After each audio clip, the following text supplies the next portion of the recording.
Okay, so good to have you guys. In today's lesson, we're going to look at what we call elif statements. But before we get into the elif statements, we have to finish this question first because we didn't finish it in our previous lesson. Right, so the question says fill in the blanks to compare the variables and output the corresponding text. So we have a variable x with a value of 10, and then we have another variable y with a value of 20. So we need to compare these two. So we have to use what? An if statement, right? If x is greater than y, then of course here the syntax says requires us to put a colon, okay? And then we have to write an else and then another colon, and then that's it. And then we check it out. This is the answer. All right, so getting into today's lesson, we're going to look at elif statements like I said. All right, so the first question you want to ask yourself is what is an elif statement? The elif statement is equivalent to an else if statement. It's used to make the code shorter, more readable, and avoid indentation. All right, so let us jump into our code. So what I've done here is I've divided my screen into two so that you guys can understand. I'm going to write two different types of code, and then you guys can compare the difference. All right, so in each code, obviously, I'm going to have day as my variable. So I initialize the day variable here. So the same here, day one. Right, so the way you split your screen in Sublime Text, you go to view and then you go down to layout, and then you can choose the number of columns that you want. So I chose 2, and those are the number of columns that I'm using right now. So if I save this, right now I'm in the first column, the column which is on the left side, right? So if I run this, you see it takes this much. And then if I go to this second column, save this and run it, it takes this much. All right, in the first column, I'm going to use the else if statement, right? So I'm going to go a few lines so that I can illustrate. All right, so we can say if we just want to make decisions based on the numbers that we have to choose which day it is. Okay, so if day is equal to, we make a comparison, we say if it's 1, we want to print it's a Monday, right? Just like this. And then let me try and make it a bit smaller, yes, so that you guys can actually see, right? So the next thing we want to do is we want to create an else, and then we use an if day is equal to 2, we want to print it's a Tuesday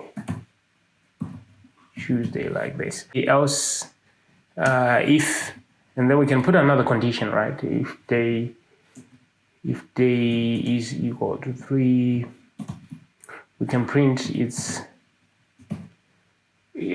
Wednesday. Let me just shorten this into Wednesday, right? Like this. No longer need to say it's a Wednesday. I could just say Wednesday, and then else, right? And then we want to print to close this. We no longer want to put another if statement, so we want to print another day, right? So as you guys can see, this code is chaining up the else if statement. So you can go on and say else if, right? But the purpose is because you have many conditions that you want to check. That's why you're chaining the else if statement. All right, so this same thing can be done by doing this. Okay, so now I'm going to move to the other side.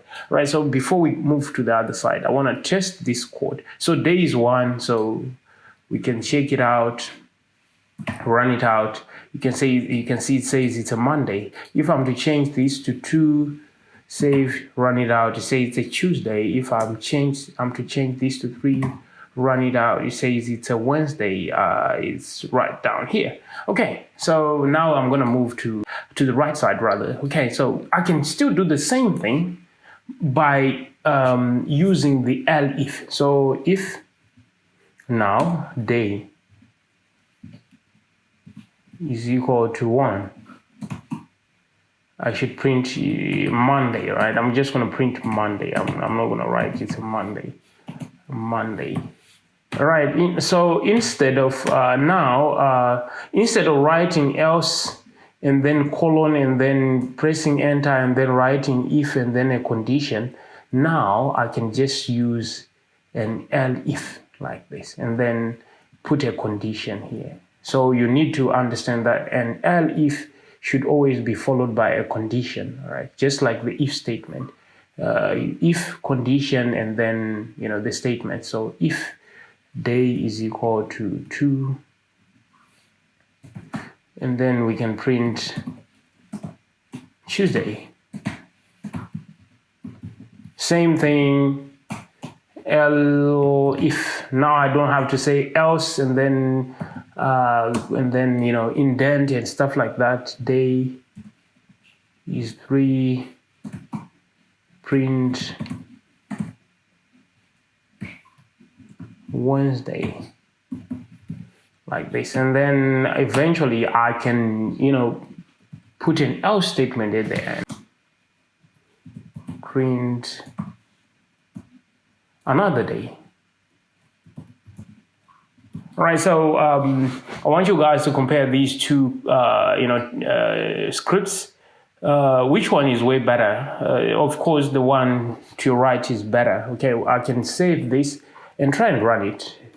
I'm running this script, as you guys can see. This is the one which is active. So save it and run it. You see it says it's Monday because 1 is a Monday. If I'm to change this to 2, save this and run it, it says Tuesday. If I'm to change this to 3, run this, it say Wednesday. So this code is doing what this code is doing. However, I've made life easier for myself by using the elif because this shorten the code, right? I no longer have to indent. This requires a lot of indentation. If you fail to indent properly one of these, then the code is not going to run. Let's try and run this code here. Save it. Control B to run it. You see it says indentation error, expected an indented block here. We did not properly indent. So for us to avoid all these issues of indentation and having to write else if each and every time, we can just shorten it to elif and then the condition and then print whatever.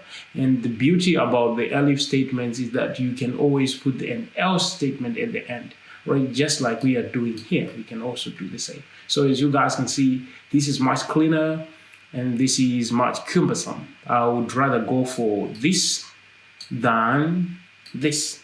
Okay, so I hope you guys understood. We can go back and try and answer the question about the elif statement. So a shorter option of an else if statement is just an elif.